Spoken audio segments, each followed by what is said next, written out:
یا وہ اس طرح سے اظہار نہیں کر پاتے جس طرح سے باقی سب اوپنلی کر پاتے ہیں. تو ہمیں یہ باتیں اس ڈرامے سے، اس ناول سے سیکھنی چاہیے کہ صبرین کہاں کہاں غلط ہے، جو غلطیاں ہمیں اپنی زندگی میں نہیں کرنی. ٹھیک ہے، صبرین نے جب شہزام سے شادی کی تھی تو اس کے ٹھیک ہے، اس کی ڈفرینٹ تھاٹ تھی، اس کی ڈفرینٹ سوچ تھی، اس کا ریزن ڈفرینٹ تھا، لیکن بعد میں تو اس کو سچائی پتہ چل گئی نا. اب اپنے رشتے سے سنسیئر کیوں نہیں ہو سکتی؟ کیا آپشن ہے صبرین کے پاس زندگی میں؟ کیا ایک شخص سے طلاق لے کے دوسرے شخص سے شادی کرنا آسان ہے؟ چاہے وہ کوئی سا بھی کلچر ہو، کوئی سا بھی مذہب ہو اور کوئی سا بھی کنٹری ہو، کیا عورت کے لیے آسان ہے؟ اگر قسمت سے آپ کا نکاح ہو گیا تو اور دوسرا آپ کے پاس کوئی آپشن بھی نہیں ہے، آپ کے پاس کوئی دوسری راہ بھی نہیں ہے، تو کیا آپ اپنے نکاح کو ایک چانس نہیں دے سکتی؟ مسلسل شہزام کو ڈیسیو کرنا، دل میں یہ سوچنا کہ میں یہ ناٹک کر سکتی ہوں اور یہ میں کسی کو ایسے ہی چلاؤں گی، کہ کوئی انسان آپ کو ایک بار، دو بار، تین بار نہیں، کئی بار آپ کو بچا چکا ہے، آپ کی جان بچا چکا ہے، آپ کی عزت بچا چکا ہے، اور آپ ایک ہسبینڈ سے اور کیا چاہتی ہیں کہ آپ کے لیے کیا کرے؟ اور ایک ہسبینڈ سے آپ کی کیا ڈیمانڈ ہو سکتی ہیں اس کے علاوہ؟ ٹھیک ہے، تو یہ میرا میسج تھا ان تمام لڑکیوں کے لیے جو کہ ناولس کو آئیڈیالائز کرتی ہیں، سوچتی ہیں چھوٹے موٹے جھوٹ جو ہے وہ چھپ جائیں گے اور ہماری زندگی پہ اثر انداز نہیں ہوں گے. تو ایک بات یاد رکھیں، نہ سچ کبھی چھپتا ہے اور نہ ہی جھوٹ کبھی چھپتا ہے، ایک نہ ایک دن سامنے آ ہی جاتا ہے، لیکن جتنا دیر سے سامنے آتا ہے نا، اتنے ہی کروئل ایفیکٹس ہوتے ہیں اس کی آپ کی لائف میں. تو صبرین بھی اس وقت جو حرکتیں کر رہی ہے وہ ڈیفینیٹلی اس کی زندگی کو کوئی فائدہ نہیں دینے والی. اب بڑھتے ہیں ایپیسوڈ کی طرف، دیکھتے ہیں کہ آج کی ایپیسوڈ میں کیا ہوتا ہے، صبرین کو کچھ عقل آتی ہے یا نہیں آتی ہے. اور ایک بات میں آپ لوگوں کو واضح بتا دوں، پاکستانی شوہر ایسا ہی ہوتا ہے جیسا شہزام ہے. وہ پاکستانی شوہر جو ہے نا، وہ کبھی بھی اس بات کو قبول نہیں کرے گا کہ اس کی جو لائف پارٹنر ہے، اس کی جو مداح حیات ہے، وہ اس کے علاوہ کسی بھی دوسرے مرد کو توجہ دے یا اس سے ملے یا اس سے غیر ضروری بات کرے. بڑھتے ہیں ایپیسوڈ کی طرف. ناول کا نام ہے روزن زندہ، ایپیسوڈ نمبر ہے 45. آج کی یہ لاسٹ ایپیسوڈ ہے. رائٹر ہے اس کی رقص بسمل. سبسکرائب کرنا مت بھولیے گا اور ریویو دینا بھی مت بھولیے گا. آج میرے الفاظ دونوں ایپیسوڈ میں سخت ہیں جو میں نے آپ لوگوں سے شیئر کیے، تو پلیز مائنڈ مت کیجیے گا، لیکن ان میں بہت بڑی سیکھ ہے. اگر آپ لوگ میری اصلاح کر سکتے ہیں، میری سوچ کی اصلاح کر سکتے ہیں تو کمنٹ باکس میں ضرور کریے گا. اگر میں غلط ہوں تو یا میری سوچ غلط ہے تو مجھے بھی اصلاح کی ضرورت ہے. آپ لوگ آرام سے جا کر کمنٹ باکس میں میری سوچ کے حوالے سے بھی لکھ سکتے ہیں تاکہ میں بھی اپنی اصلاح کر لوں. کمپنی میں واپس آنے کے بعد اس نے ہٹسن کارپوریشن کے مینیجر سے رابطہ کیا. مینیجر سے ملاقات کا وقت طے کرنے کے بعد وہ دوپہر کو ہٹسن کے سیلز سینٹر گئی.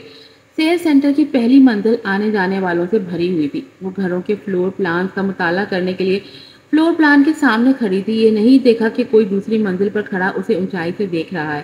وہ شخص کوئی اور نہیں بلکہ ربیکا جونز تھا جو ابھی کہیں سے نمودار ہوئی تھی. ربیکا جونز تھی جو ابھی کہیں سے نمودار ہوئی تھی اور ہٹسن کے نئے پراپرٹی ڈیولپمنٹ پروجیکٹ کی جنرل مینیجر بن گئی تھی. وہ کون ہے اور یہاں کیوں ہے؟ ربیکا نے مڑ کر ڈپٹی ڈائریکٹر برونو کیلنگ کو دیکھا جو اس کی چاپلوسی میں مصروف تھا. وہ ٹالٹن ڈیزائن سے ڈیزائنر ہے. وہ پلاننگ ڈپارٹمنٹ کے مینیجر سے ملنے آئی تھی، شاید نیو پراپرٹی کے اندرونی ڈیزائن کے لیے. ربیکا نے سوچا تھا کہ وہ سمٹ کی وارث ہوگی. اب جب کہ سمٹ فروغ ہو گیا تھا، وہ کیتھرین سے اپنی ہڈیوں سے نفرت کرتی تھی. کیا میلبورن میں کوئی اور کمپنیاں نہیں ہیں؟ اسے ٹالٹن ڈیزائن کیوں ہونا چاہیے؟ ٹالٹن کی کاریگری کی رفتار اس وقت بہت تیزی سے بڑھ رہی ہے، لیکن یہ ابھی تک پتھر پر قائم نہیں ہوئی ہے. وہ یہاں صرف اس کے بارے میں بات کرنے آئی ہے. اس عورت کی آنکھوں میں یہ سنتے ہی ایک عجیب سی چمک لہرائے اور سرخ لپسٹک سے سجے ہونٹ ایول مسکراہٹ میں ڈھل گئے. وہ یہاں کی جنرل مینیجر تھی. وہ اب کسی بھی طریقے سے صبرین سے نمٹ سکتی تھی. اس نے لمبے سرخ نیل پالش سے رنگے ناخن والی انگلی ڈائریکٹر کی طرف اٹھائی. کیا تم نے نہیں کہا تھا کہ تمہیں دروازوں اور کھڑکیوں کا پروجیکٹ دیا جائے؟ تم کر سکتے ہو اگر تم اس شخص کو سبق سکھا دو. تب یہ پروجیکٹ تمہارا ہوا. ڈائریکٹر کی آنکھوں میں یہ سن کر چمک آئی.